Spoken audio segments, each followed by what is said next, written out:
problem in understanding what he is saying. So if you have any questions, after these lectures, you can contact me and I will explain. You can write me queries on my number. Thanks.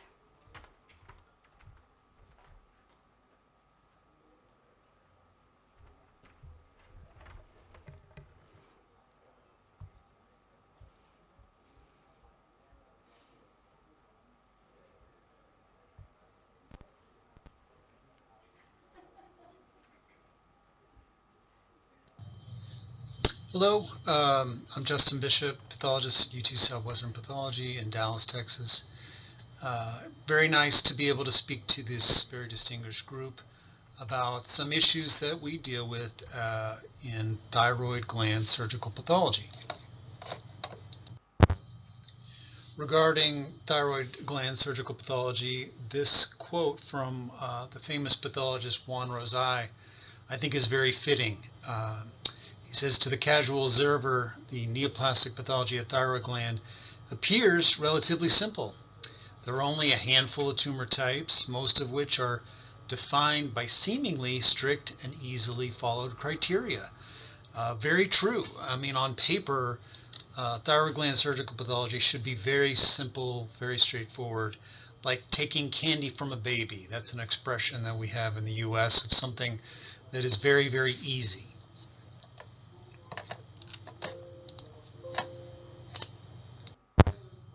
The quote continues, however, yet behind this apparent simplicity, there is a world of complexities. Each rule has an exception.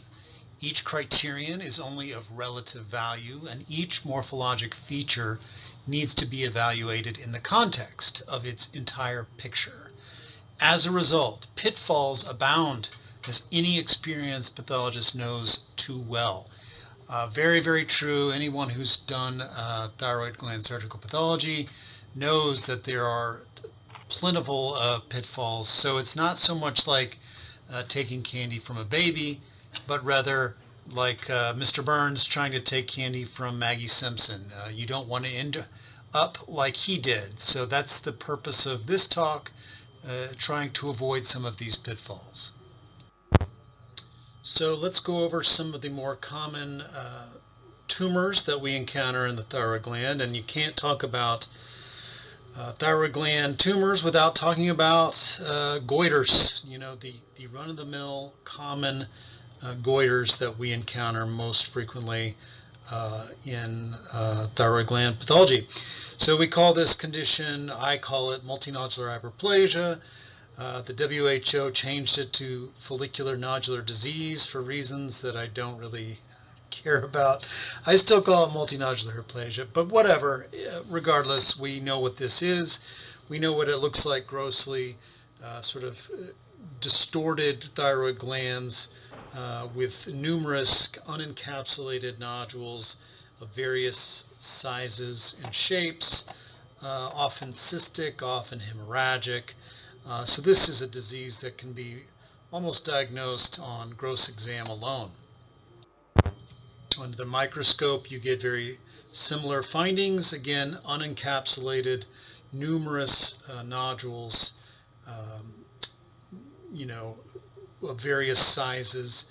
Predominantly, you can see they're macrofollicular. That would be, you know, classic for adenomatous nodule. But as you can see in the top, not always. You know, you can certainly have more cellular microfollicular pattern nodules as part of this condition.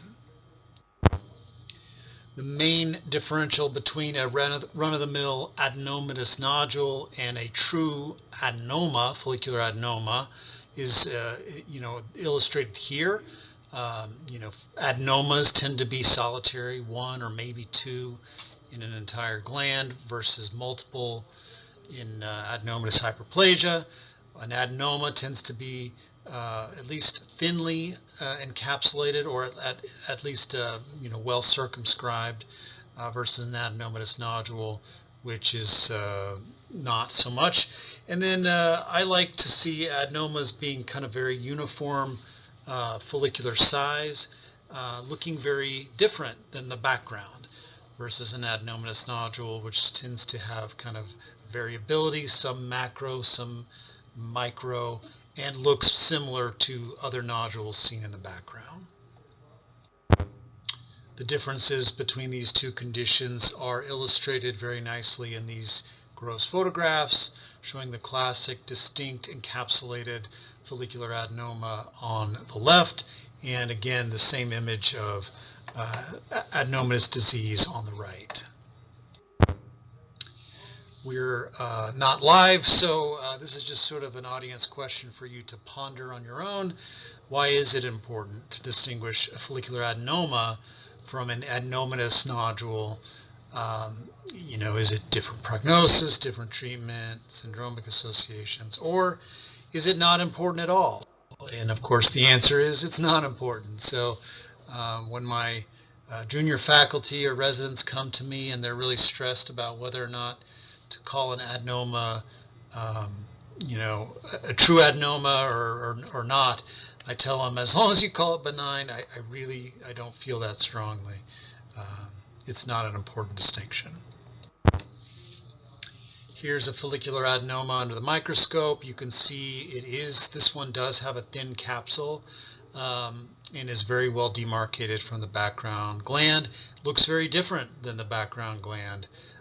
This one is microfollicular, as they usually are, and you can see kind of a clonal looking appearance where all the microfollicles are more or less the same size. Here again at higher power, not a very thick capsule in this one, and they don't have to be encapsulated. Usually they are, but not always. It could be just very well demarcated and circumscribed, looking again very different than the background gland. There are a handful of variants or subtypes of follicular adenoma worth pointing out. Hürthle cell or oncocytic adenoma, toxic adenolipoma, signet ring pattern, spindle cell pattern, and somewhat controversially, considering its classification as an adenoma, is the hyalinizing trabecular tumor. So the oncocytic or Hürthle cell adenoma, as the name suggests, comprised predominantly of Hürthle cells, which is still the terminology I use. The WHO is kind of moving away from that and call them oncocytes. Either way, we know what we're talking about. These large cells with abundant granular eosinophilic cytoplasm and nuclei which are enlarged but round with very smooth edges for the most part, generally kind of open chromatin and large prominent nucleoli. One reason to just know about oncocytic adenomas, their behavior is the same, they're benign. They love to infarct, and because almost all thyroid nodules are biopsied beforehand, these oncocytes are very prone to infarction after any sort of vascular insult like a fine needle aspiration. So when you see this sort of predominantly infarcted tumor, look at the very periphery of the nodule, and typically you will see a rim of retained viable oncocytes. And you would evaluate this just as you would a viable tumor. Just want to make sure that that periphery is well circumscribed and non-invasive. An interesting adenoma subtype worth pointing out is what I still like to call toxic adenomas, but in the WHO now it's called follicular adenoma with papillary architecture. These are cool because they basically look like Graves' disease, but instead of affecting the entire gland, the Graves-like hyperplastic changes are confined to an adenoma, an encapsulated nodule. And so you'll see all the changes that you would expect in Graves'. You see the papillary hyperplasia, you see the sort of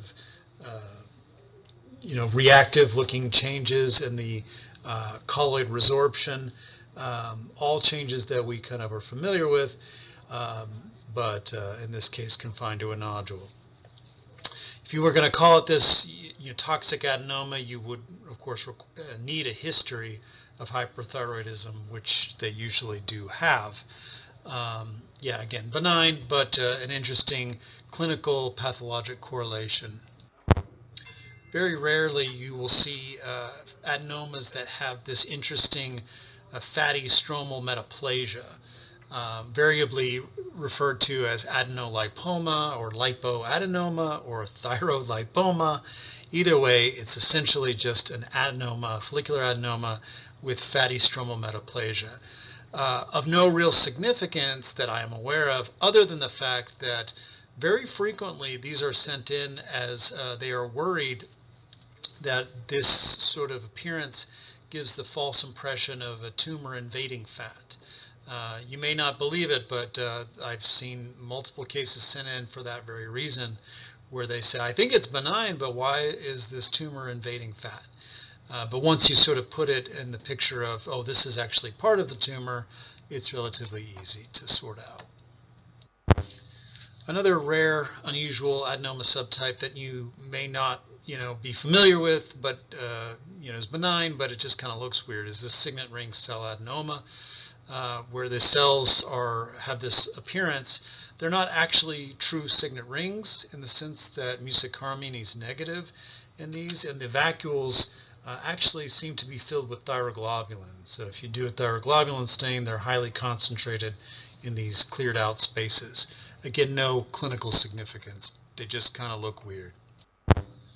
Another unusual pattern of follicular adenoma is where you get essentially spindle cell metaplasia of the epithelial cells. So this is spindle cell adenoma. The differential diagnosis for spindle cell adenoma includes any number of mesenchymal processes you can get in the thyroid gland, like solitary fibrous tumor. But these are very consistently, despite being spindled, keratin and TTF1 positive. The other thing we don't want to miss is sort of a hypocellular anaplastic thyroid carcinoma, which can sometimes be a little bit deceptively bland at first glance. Ultimately, though, you want to see, true anaplastic cellular alterations. Plus, TTF usually is negative in anaplastic carcinoma, so the fact that these spindle cell adenomas are positive is actually helpful in that differential. Usually not a realistic diagnostic consideration. These are quite bland. Hyalinizing trabecular adenoma, as I was trained to call them, is now called hyalinizing trabecular tumor, hyalinizing trabecular neoplasm. It's a tumor that, historically had some confusion to it. Was sort of you're not sure, is this benign or malignant, hence the name tumor or neoplasm. I think it's pretty clear nowadays that they are benign, assuming that they show no invasion.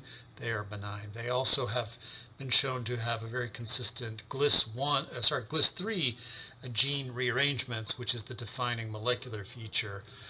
They're interesting in that they have these sort of overlapping histologic features with papillary carcinoma. One thing that is often brought up, I guess the books love to show MIB1 staining, membranous staining in these tumors, but that only works with one particular clone, one particular brand, and most people don't have this form of MIB1. So everybody gets disappointed when their MIB1 doesn't show membranous staining. Hyalinizing trabecular tumor is a very well-named neoplasm. They are typically thinly encapsulated, well circumscribed, non-invasive by definition, more or less, and they are very solid trabecular in growth, as you can see here. And of course, the hyalinization is characteristic. You see this hyaline deposition both in the cells themselves and in between the cells, creating this very, very pink look. The nuclei are characteristically very papillary carcinoma-like in the sense that they're elongated, they show chromatin clearing, they show numerous contour irregularities, including grooves, and very frequently intranuclear pseudo-inclusions.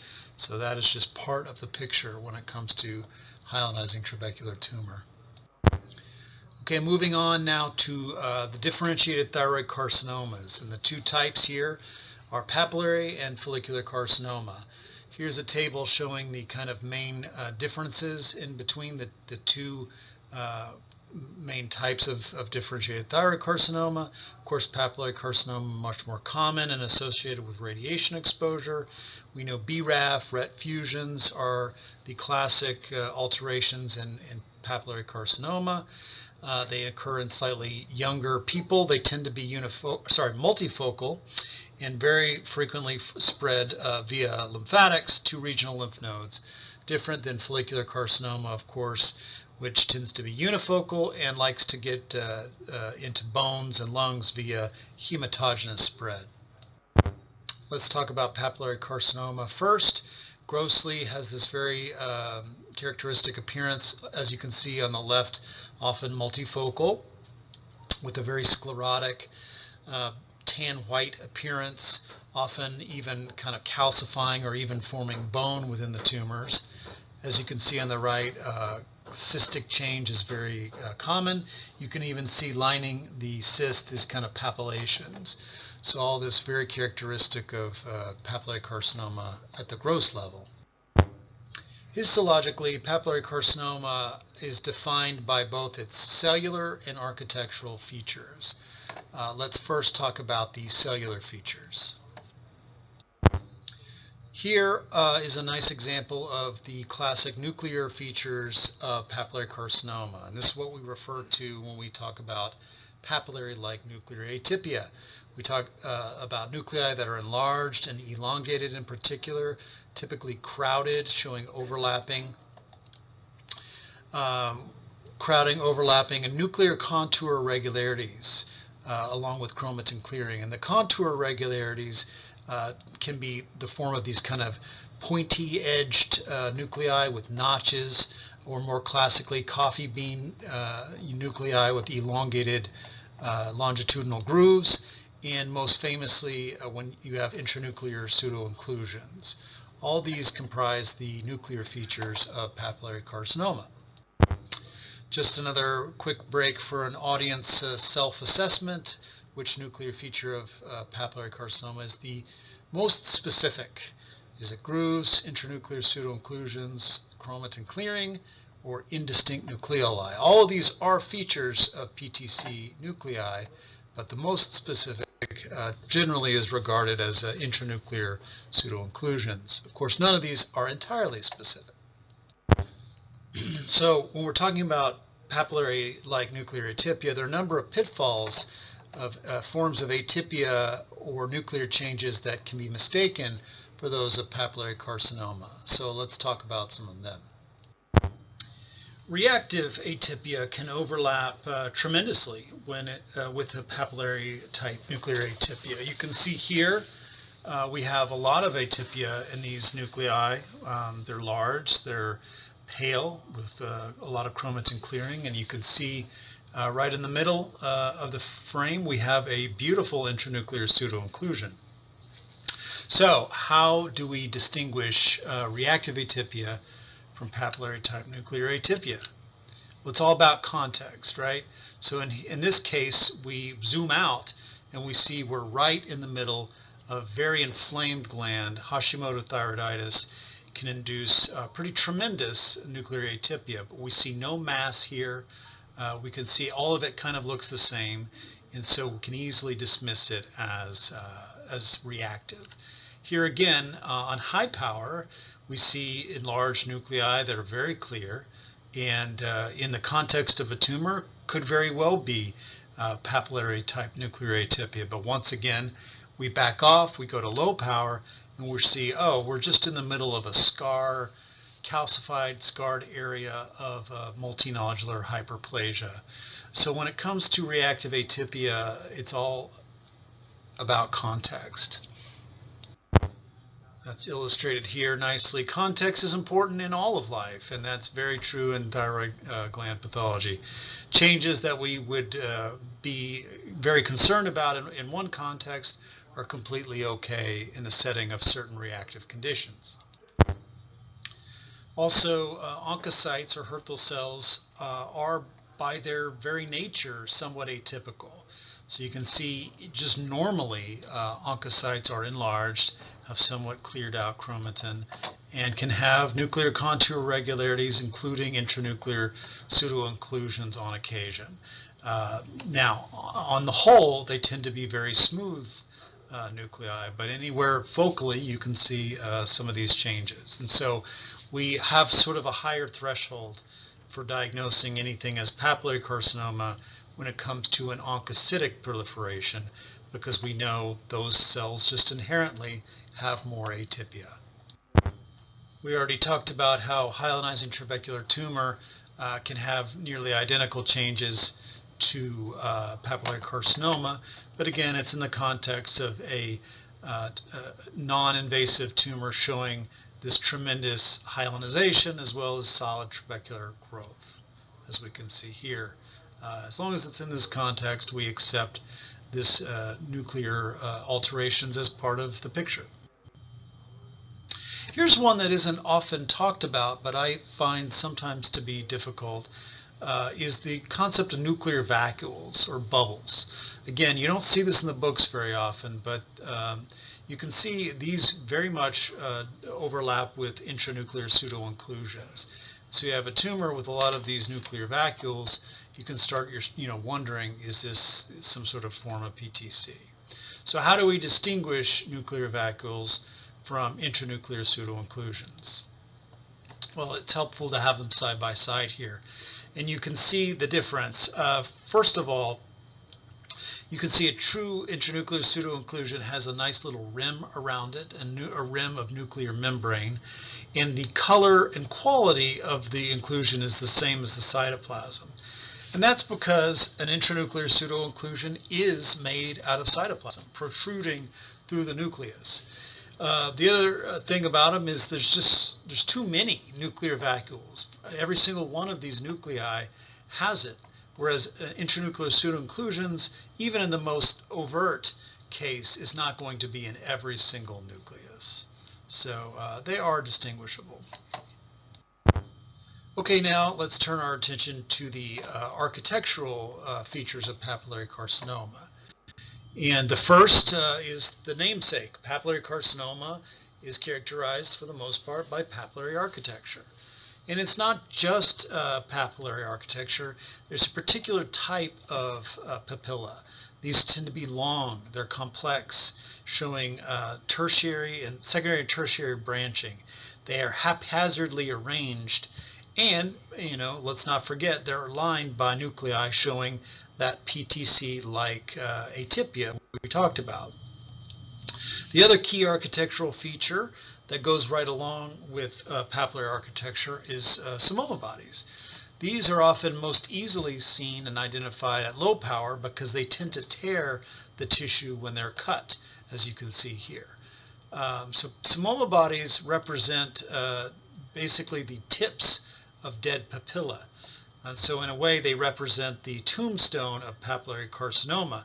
So if you see a true psammoma body, you know papillary carcinoma must be lurking somewhere. So there are architectural pitfalls as well. So when it comes to papilla, we talk about benign papillary hyperplasia. So not everything that is papillary in the thyroid gland is papillary carcinoma. Benign papillary hyperplasia is characterized by papilla that are short and stubby, much more simple, not complex at all, not branching, and they tend to show this centripetal quality in the sense that they tend to point towards the middle of a dilated follicle, as you see here.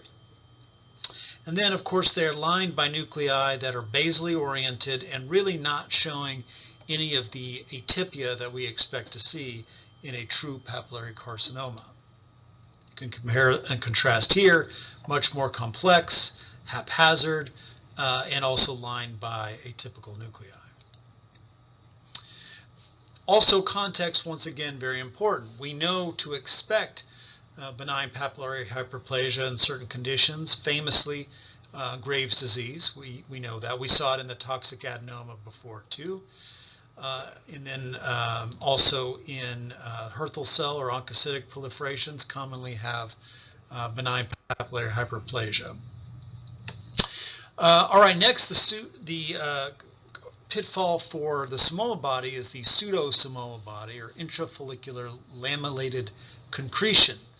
So look very similar to true Simoa. Even at high power, you see they very closely mimic true Simoa bodies. They are basically these kind of concentric calcifications. But in this case, what they represent are calcified inspissated colloid. So the way to distinguish them, you notice their intrafollicular location versus true Simoa bodies, which are in interstitium, particularly in lymphatics. You tend to be able to see them in varying stages of development. You can see them just starting out here, beginning to calcify, and then fully formed. And then lastly, once again, context being important. For whatever reason, these pseudo-Simoa bodies tend to be seen most often in oncocytic tumors, rather than kind of true papillary architectural settings. So up to this point, we've been talking about conventional or classic papillary thyroid carcinoma, but we have to talk about some of the variants or subtypes of papillary carcinoma. And they're mentioned here. I like to think of them in this way as sort of on a spectrum of indolent to aggressive. So the ones in the middle are kind of regarded as behaving similarly to conventional papillary carcinoma, with the ones to the left as being a little bit more indolent, and the ones to the right as being more aggressive subtypes. Another self-assessment question, which subtype of papillary thyroid carcinoma has important familial implications? You see tall cell, cribriform morular, diffuse sclerosing, and columnar being our choices. And the answer is cribriform morular, which we will talk about momentarily. Let's first talk about tall cell papillary thyroid carcinoma, one of the more common subtypes. We know that compared to conventional PTC, tends to be found in patients who are older and has higher aggressive features, higher tumor stage, more often extrathyroidal extension, more often lymphatic spread, more often metastasis, and is very strongly associated with BRAF V600E mutations. Here we see the classic histologic features of tall cell PTC, characterized by long, delicate papillary fronds running in parallel arrays. The cells lining the fibrovascular cores are elongated with cytoplasm that is tall, at least twice, often more than that, as high as it is wide.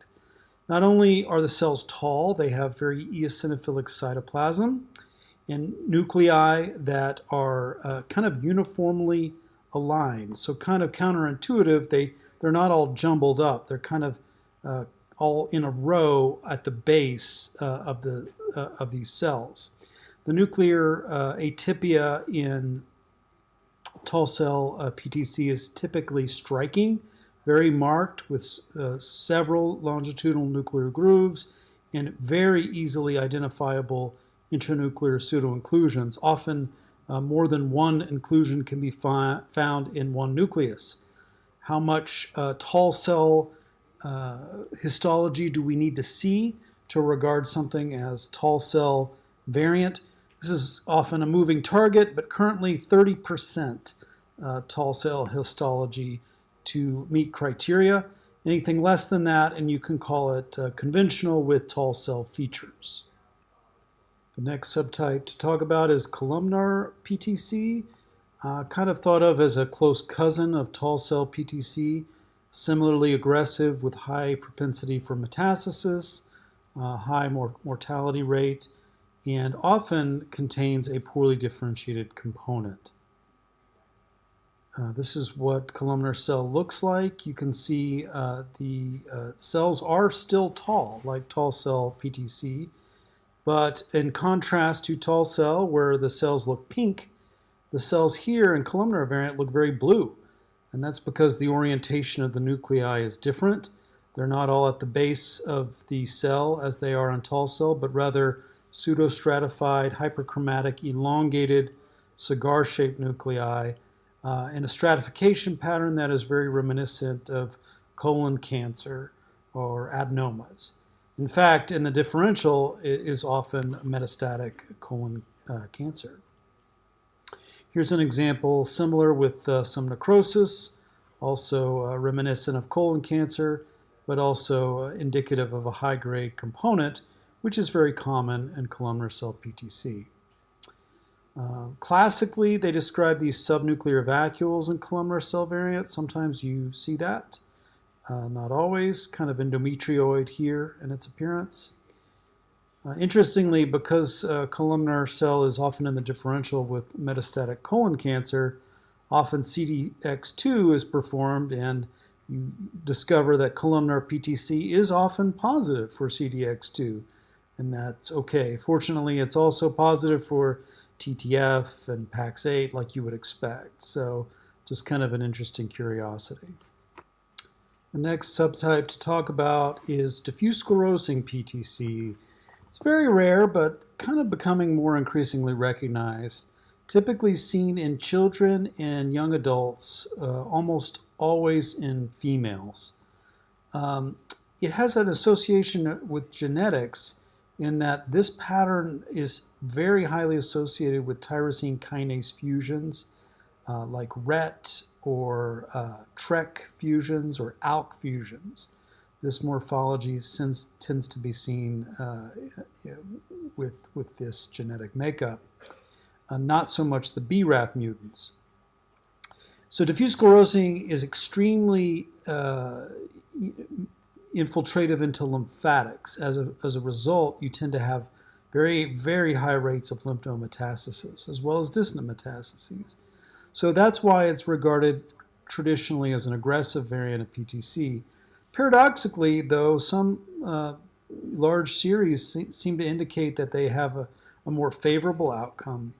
It's probably due to the fact that young age is such a powerful prognostic factor in papillary thyroid carcinoma that tends to sort of supersede the infiltrative nature of this subtype.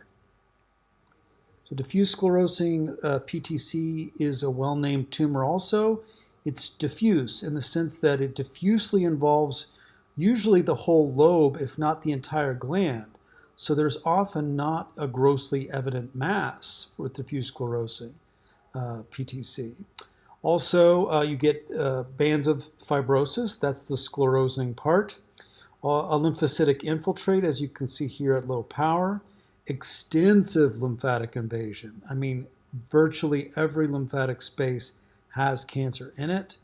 Extremely abundant psammoma bodies and also squamous metaplasia. Here you can see a little bit higher power, the tremendous lymphatic invasion with psammoma bodies and cancer in all of these lymphatic spaces. When you go to high power, often the cancer looks weird.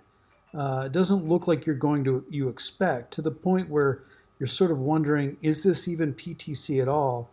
And that's the squamous metaplasia, which is so prominent.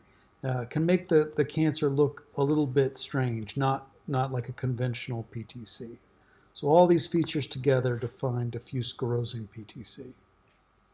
Hobnail subtype of PTC is kind of the newest kid on the block here, regarded as an aggressive form in female predominance in middle-aged patients, defined by having greater than 30% hobnail architecture. Now, what is hobnail? I'll show you in a second, but it's probably better regarded as micropapillary architecture. Highly aggressive with high mortality, as you can see here. Here's what I mean. This is what hobnail PTC looks like. It's very micropapillary, very reminiscent of serous carcinoma of the ovary, for example. But they couldn't call it micropapillary PTC because that would get confusing because you have papillary microcarcinomas. So that's why they went with hobnail. As you can see here, very micropapillary. This micropapillary architecture, of course, aggressive behavior in almost all organs where you see it. Of course, you have to mention follicular subtype of PTC. That is a long story which we will talk about more in just a moment. Oncocytic PTC is an uncommon subtype, notable for its characteristic overlap with oncocytic carcinoma or Hürthle cell carcinoma. Both of them have abundant granular eosinophilic cytoplasm, and as I mentioned before, oncocytic proliferations have some inherent nuclear atypia as well. So it can be ambiguous at times where to draw the line between these two. Ultimately, I want to see really well-developed papillary type nuclear atypia to consider oncocytic PTC. Solid PTC characterized by papillary nuclear features, but also solid trabecular architecture, at least 30%, kind of regarded as a subtype with similar behavior to conventional PTC. Papillary microcarcinoma, not really a fully fledged subtype of PTC, but rather a very small, less than 1 centimeter papillary carcinoma. To be regarded as a microcarcinoma, I would like them to be found incidentally and not the lesion that they're targeting. Has an excellent prognosis, although they can metastasize, typically when they're located at the thyroid capsule, which is rich with lymphatics. Papillary microcarcinomas can have any histologic subtype, but they're most often classic or conventional. At low power, they catch your eye as looking somewhat sclerotic or complex, often with the tearing of the tissue due to pseumomatous calcifications. This purse string pattern of fibrosis at low power is absolutely classic. Even at 2x, there's absolutely nothing else this could be other than a small conventional papillary carcinoma.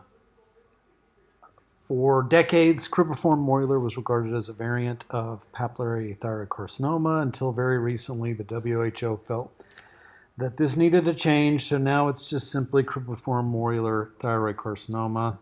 Either way, it is a uncommon form of cancer that typically affects young ladies. It is most notable for its close association with familial adenomatous polyposis. And I have had cases, more than one, where this was the first lesion that an FAP patient gets before they even knew they had it because they are so young.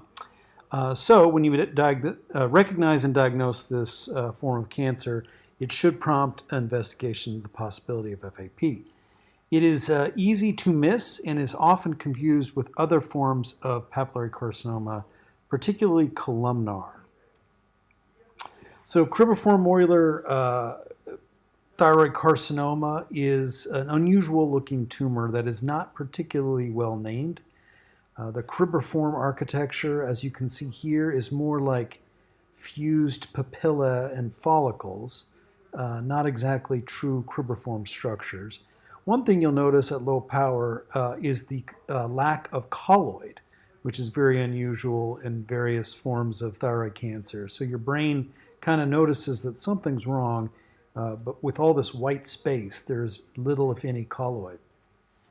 So not really cribriform.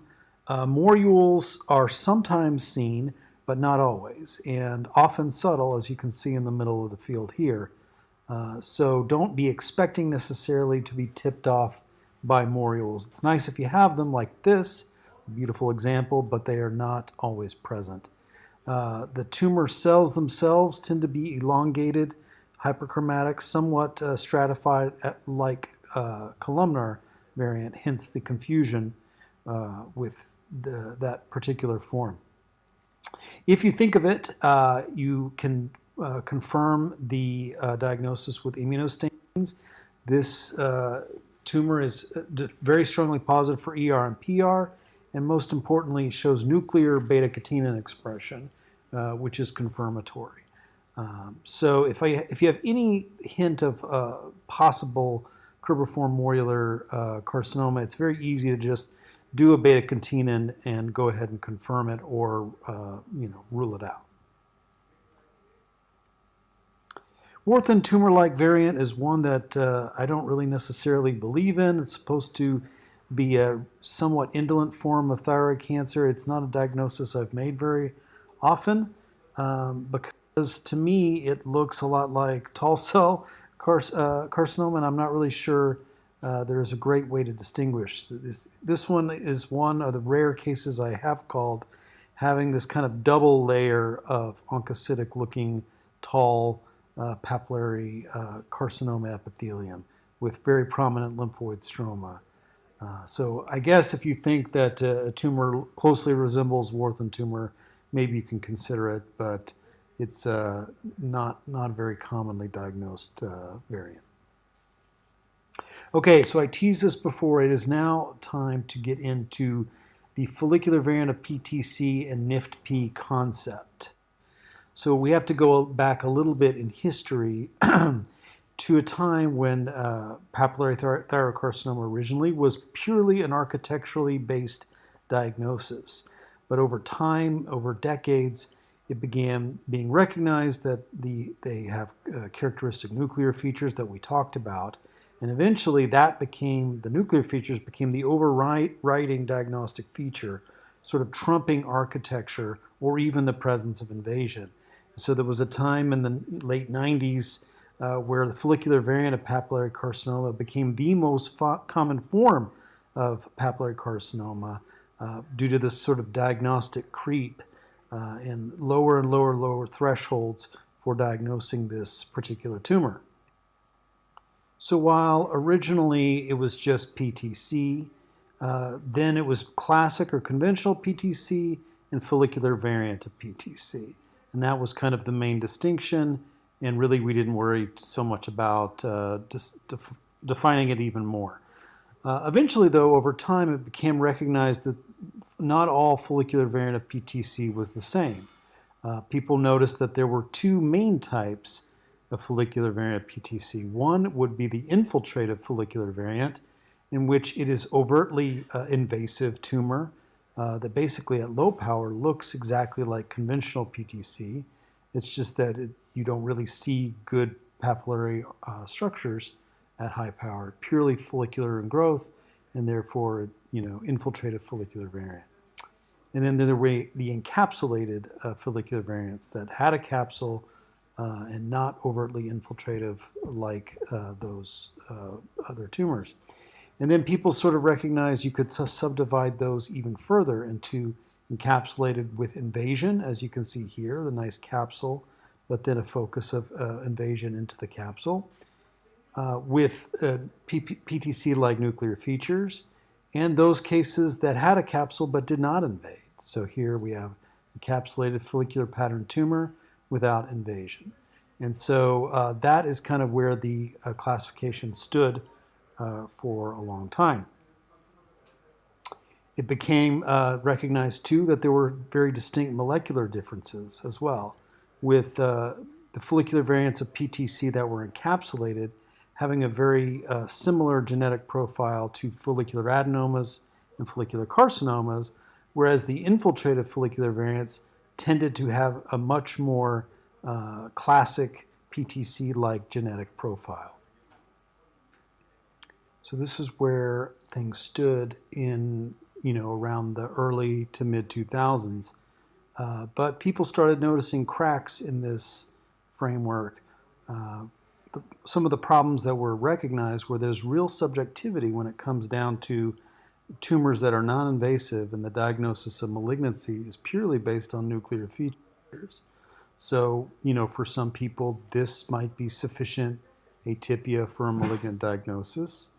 For some people, this might be enough. How about this? It's not as much clearing, but there are some grooves. And so where do you draw that line? And there was a number of papers in this era that really kind of confirmed what we suspected, which was that there was very poor inter-observer agreement, even among the so-called endocrine pathology experts in the world. Some people offered these immunostains as possibly being helpful in making this distinction, galectin, CK19, HBME1. I still see these immunostains being used, Frankly, in my opinion, they're worthless. They have no value. CK19 and galectin and all that, they can work, but sometimes, more typically, they're patchy, and oftentimes they'll stain in the background. So I really have yet to find any sort of use for these immunostains whatsoever. Of course, now we're fully in the molecular era, but even back then we started recognizing that there were molecular alterations in these tumors, but the problem was the only ones that seemed to be really diagnostic for malignancy, which is BRAF V600E and also RET fusions, are really only seen in very well-developed papillary carcinomas, so not the difficult cases. The follicular pattern encapsulated tumors tended to have RAS mutations, which can be seen, of course, in follicular carcinoma and adenoma. So really no help there at all in the differential. So in addition to this subjectivity, the problem arose, well, how are these tumors behaving? We're calling them all malignant, but are they really malignant? Do they behave in the same way? So once again, this sort of breakdown here, we started noticing that, yes, infiltrative follicular variant of PTC tended to behave like classic PTC in the sense that they frequently metastasize to regional lymph nodes. Whereas encapsulated invasive follicular variants of PTC behaved exactly like follicular carcinoma. They tended to metastasize to lung, bone, hematogenously. And the question, of course, was, well, what about the non-invasive ones? And I think you all know the answer. Those were incredibly indolent. And over time, we realized that this tumor that we're commonly calling cancer actually almost never behaved in any sort of malignant manner. So it turns out we'd been treating these like conventional PTCs, completion thyroidectomy, radioactive iodine, and they just didn't need it. We were kind of trying to crack an ant with a nut with a sledgehammer, just overdoing it. So once we kind of recognized this around the late 2000s, what was the solution? We could just go with the status quo. And at this point, we were signing them out as carcinomas and writing a long note explaining that they don't really behave like carcinomas. That probably wasn't the greatest solution. Could we go back in time and just forget about nuclear features altogether? Maybe we could eventually, but that's not what has happened. A new name seemed to be in order. This had been proposed before. Rosai was a big fan of this well-differentiated tumor of uncertain malignant potential. It's not a diagnosis that clinicians like to see. If anyone's ever tried to issue it, you'll immediately get a phone call and say, what are you trying to say? And I guess the other problem with this is not really uncertain. We know how these tumors behave incredibly indolently, so it's not even an accurate expression. So you see where I'm going. At 2016, I can't believe this has been that long. NIFP was created, basically. This is the non-invasive follicular thyroid neoplasm with papillary-like nuclear features, is the new tumor entity that replaces almost all examples of non-invasive encapsulated follicular variant of PTC. So a self-assessment question, which feature excludes a NIFP diagnosis? Intranuclear pseudo-inclusions, nuclear grooves, microfollicular growth, or Samoma bodies? And the answer is Samoma bodies. So originally, the exclusion criteria for NIFP were true papilla greater than 1%, Samoma bodies, invasive growth, tumor necrosis, high mitotic rate, or characteristics of another variant of PTC. These would lead to the kind of these different diagnoses if you found them. Updated, we decided no papillae. I don't really allow for any convincing true papillae in a NIFP diagnosis. So here's an example of an encapsulated follicular pattern tumor with dark staining colloid and atypia. Could this be an NIFP? Maybe, but we have invasion in the capsule. So this is not NIFP. Instead, this would be either a follicular carcinoma or an encapsulated invasive follicular variant of PTC. 30% or more of solid insular growth are not allowed for a NIFP diagnosis, but rather would be a solid PTC. Now, a little bit of primitive, non-complex, simple papillary hyperplasia-like growth is okay for NIFP. I will allow that, but not a well-developed, complex papillary architecture. So a tumor like this, well-circumscribed, thinly encapsulated follicular pattern, is looking pretty good for NIFP at first. We're looking at the atypia. You know, it looks like it's kind of mild atypia, patchy, which is what you expect for NIFP. However, it starts getting pretty severe in areas with some intranuclear pseudo-inclusions. Now, those are allowed for NIFP, but if you see them, especially if you start seeing a lot of inclusions, you really should start to look for other features of exclusion features for NIFP, because it's just not a feature you see very often. So in this case, I see a lot of inclusions, and I start looking more and more, do some more sampling, and I see areas of complex primitive papillary growth. This is too much for me in this context, and I would call this, you know, a conventional PTC rather than a NIFP. Well, where do we go from here? It's pretty clear NIFP has been accepted very well by both the clinicians and the WHO classification. I would say it's been a real success story, actually. And it has prompted more of a shift towards architectural features and invasion and away from nuclear features. When we used to do thyroid pathology, we would spend so much time on high power, closely inspecting the nuclei of these follicular pattern tumors and really agonizing over whether we give this person cancer or not, purely on the basis of nuclei. And now that's just not something we do anymore. Instead, we make sure that the entire capsule is sampled and really are looking for invasion, and not so much the nuclei. How will NIFP impact cytopathology? You know, it definitely impacts it. Basically, before, you know, nuclear features alone could prompt a diagnosis of malignancy. Now we know nuclear features alone are not necessarily enough. It seems to be that the NIFPs are most often given AUS FNA diagnoses rather than, you know, suspicious for malignancy, which is kind of interesting but makes sense because the nuclear features of NIFP do tend to be mild and not sort of the severe atypia you see in conventional PTC. Okay, finally, we have to talk about follicular carcinoma. This is an invasive follicular-derived neoplasm that lacks the nuclear features of PTC. So it's kind of a diagnosis of exclusion in a way. Now, in the past, it had a very simple classification scheme. It was either widely invasive or encapsulated, also known as minimally invasive. And that was it. Those two were really the only types of follicular carcinoma. This has been updated, of course. And so, thought question here, how many foci of invasion are needed to diagnose a widely invasive follicular carcinoma? I always get my residents with this one. Is it 5, 10, 15, or no number? Of course, the answer is there is no number. Widely invasive follicular carcinoma is a qualitative rather than quantitative discussion.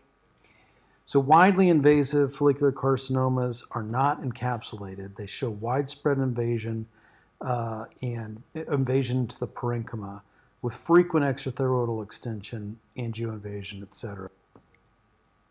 So here's an example, gross invasion of a widely invasive follicular carcinoma. You can see multiple invasive nodules in the parenchyma, which is what you see on low power here. Again, no real capsule to speak of. It's all invasion, just tremendous invasion here, often with angioinvasion into the parenchyma like this. Now, an encapsulated follicular carcinoma, exactly like you say, you would think, has a capsule, but you frequently can see the invasion on gross exam.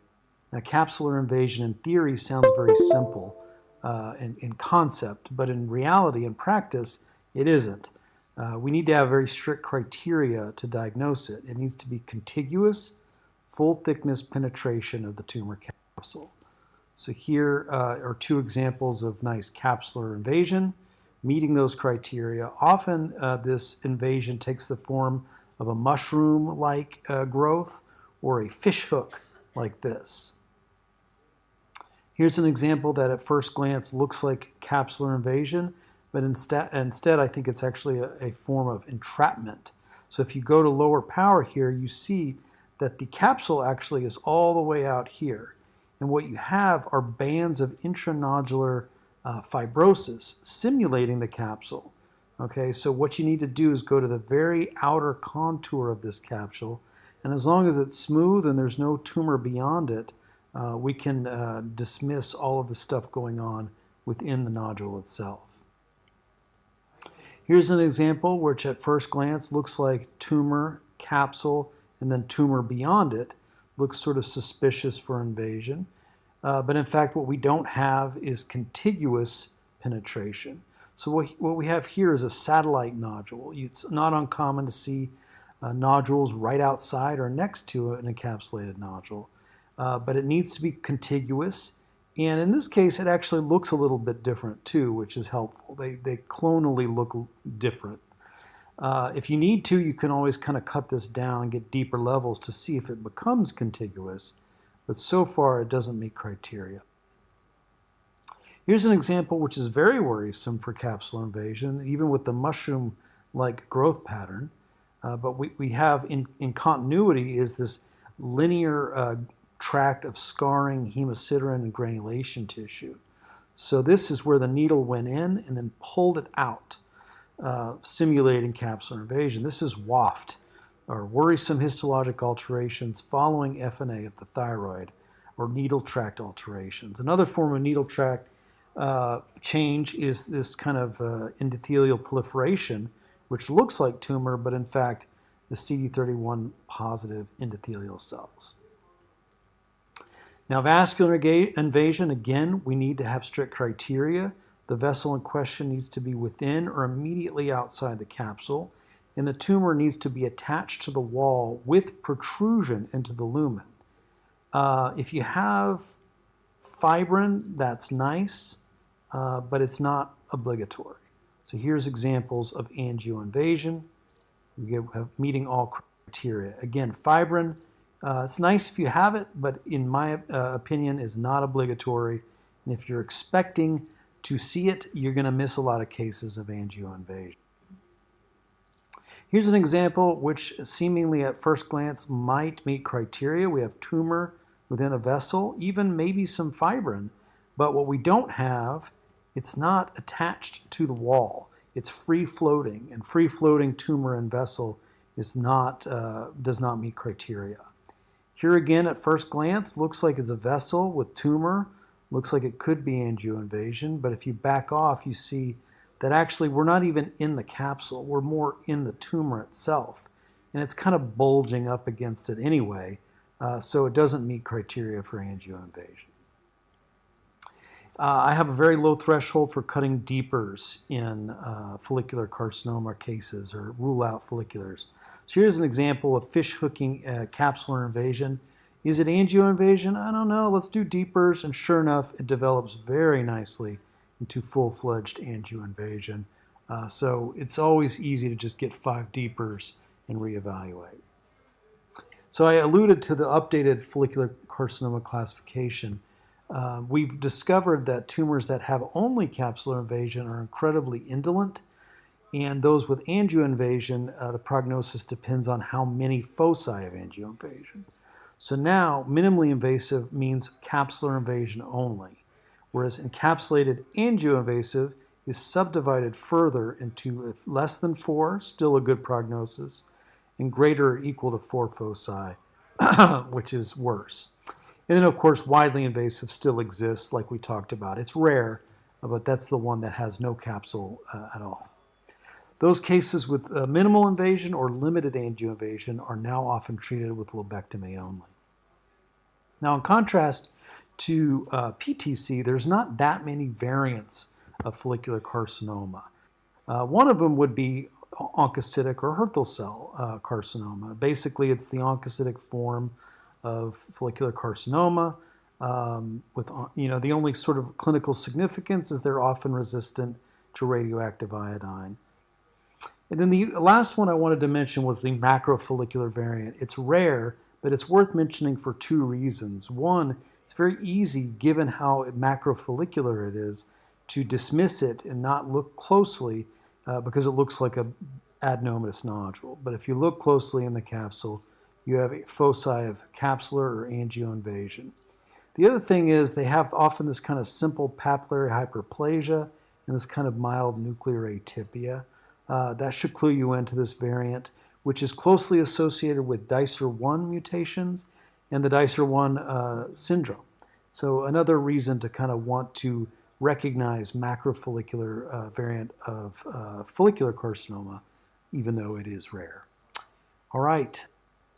We did have some submitted questions I wanted to answer. The first was the dilemma with follicular variant of papillary carcinoma. If nuclear features are patchy, how do we decide one way or the other? I think we touched on the whole NIFT-P history and story. I guess it depends on what you mean by the dilemma. If you mean when to decide between, like if it's an encapsulated invasive tumor, follicular variant of PTC versus follicular carcinoma, it doesn't really matter. Both of those tumors behave the same and they have the same genetics. My bias is to allow a fair bit of nuclear atypia in follicular carcinomas. But if you want to call those encapsulated follicular variants, it's fine too. It doesn't really matter. And if you're talking about patchy nuclear features in a non-invasive tumor, well, now we have NIFT-P, and patchy nuclear features are actually typical in NIFT-P. If the nuclear features are kind of more widespread and well developed, I'm worried that there is some exclusion criterion somewhere if you look hard enough. But patchy atypia is actually fine and typical for NIFT-P. Okay, the next question was IHC markers for follicular cell-derived carcinoma, my experience.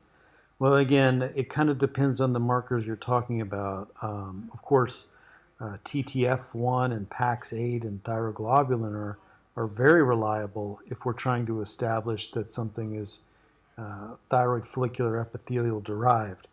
But if you're referring to those markers for PTC, the galectins and CK19s and HBMEs, I think those are very poor.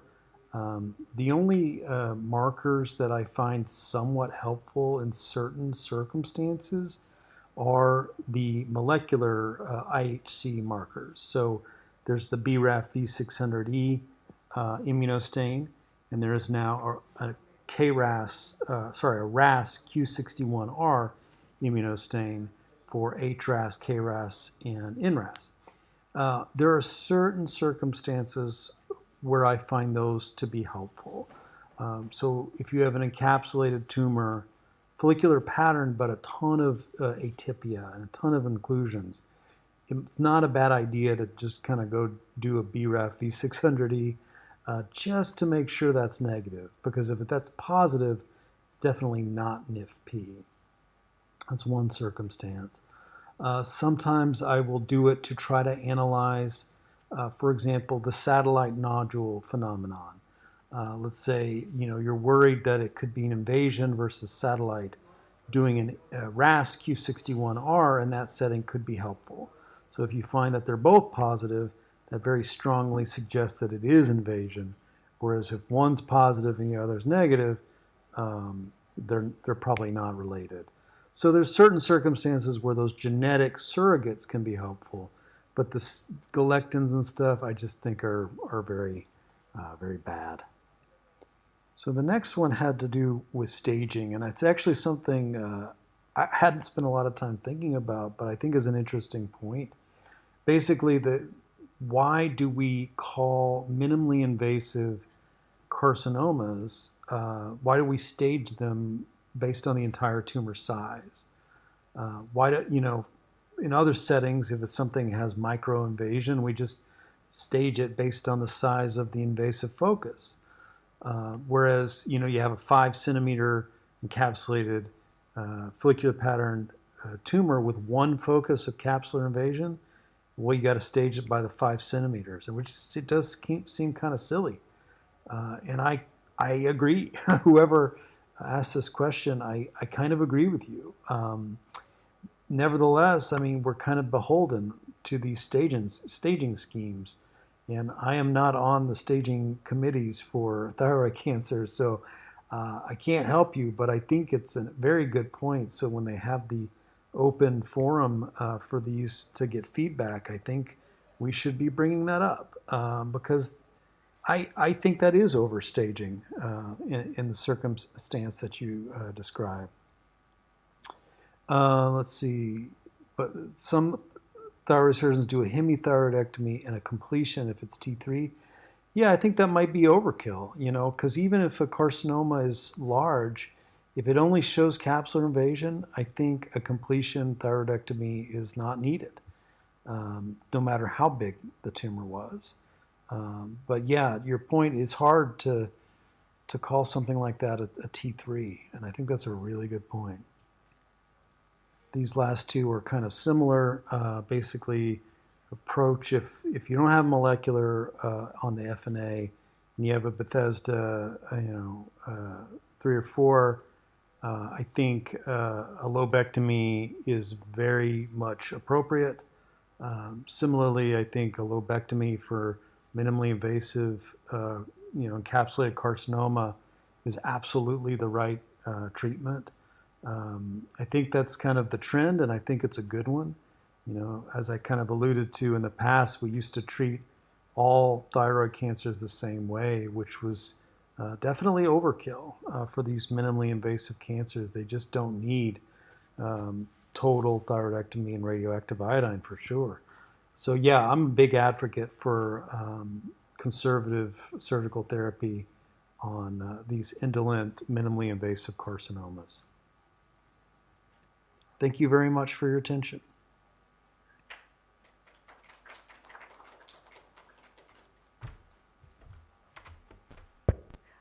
Whatever questions you have, I think most of you have my number, so please message me. I will try and get back to you with answers. We will go on to the lecture of Dr. Baloch now.